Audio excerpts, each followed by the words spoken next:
Peace and love, you magnificent miracles with a spiritual level of being. Nathan here from a spiritual level of being, and today we're going to discuss the Elohim. Now, the Elohim is a masculine and feminine name. It's universal, dualistic, similar to Israel, which is both masculine and femme.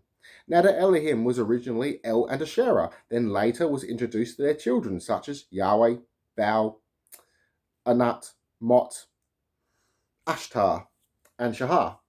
Now, according to some traditions, El divided amongst the land to his children. Israel was given to Yahweh. Now, Elion and the title El was eventually replaced with Yahweh. Originally, this was El and Asherah. Now, at one stage, Yahweh and El were both seen as the same God, just like El and Asherah were seen as the same God. Then later it was Yahweh and Asherah. Some sources, Baal and Asherah. Baal was replaced with Yahweh as the two were very similar. They were both warrior and storm deities, except Baal was also fertility. Now, the title Elion meaning Most High or El Most High. This is referring to El. El Shaddai, meaning many-breasted one. El of breast. So El of the breast or God of the breast. And God Almighty. And now this is because El and Asherah were seen as the same God, Elohim, dualistic, male and female.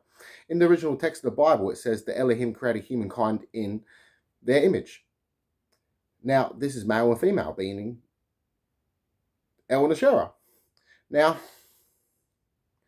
the words us and our are constantly used in the Bible, such as when the humans eat the tree of knowledge.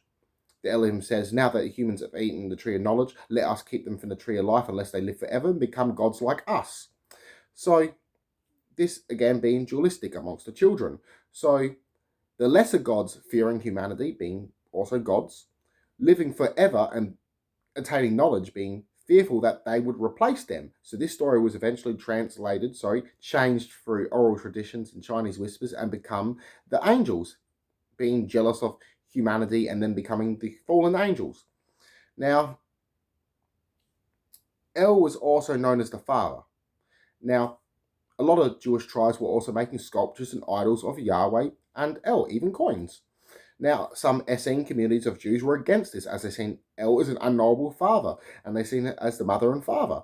Now, the mother and father and son is very common throughout ancient religion, so a trinity. The Babylonians also had it too. So this is the idea of dualistic ideas also being borrowed from other earlier sources. Now, Asherah was a mother goddess, was also Mother Earth and nature and fertility. Yahweh was a warrior and storm god. Baal was a warrior and storm god, also a bit of fertility, though this could have arguably been mixed in because of Asherah or the dualistic natures. Now, some ancient Jewish people believe the reason why the earth is imperfect is because the Most High didn't create it by himself. He had help from the divine council, which were lesser gods, so this earth, in a sense, is not perfect.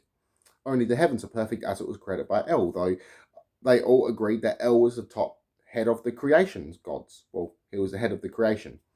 So he was a creator god, the all creator, the all father. So this was eventually replaced with Yahweh.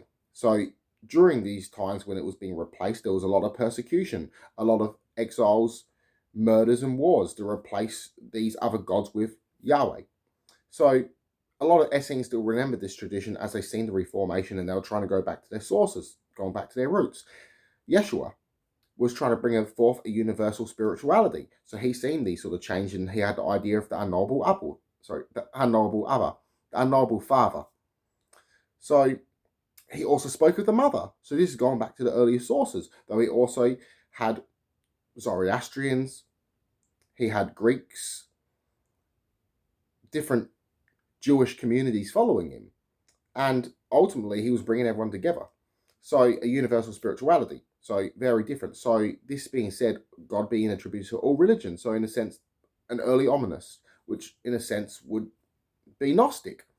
Now, this word was not used until much later, as they just referred to ones in the know, ones in the pursuit of knowledge. And this was common throughout the ancient mystery schools, and Christianity itself began as a mystery cult.